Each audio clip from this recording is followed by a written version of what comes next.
Hey, it's Dave, and this is Someday is Today.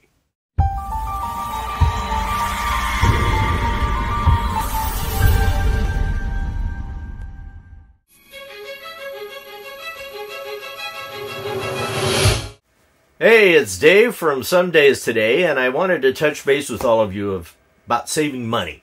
And I think all of us want to do that as we do our traveling and have our RV experience. And I covered this a little bit in my RV water heater and maintenance checklist videos. But at the bottom of my channel, under Awesome Channels, is the link to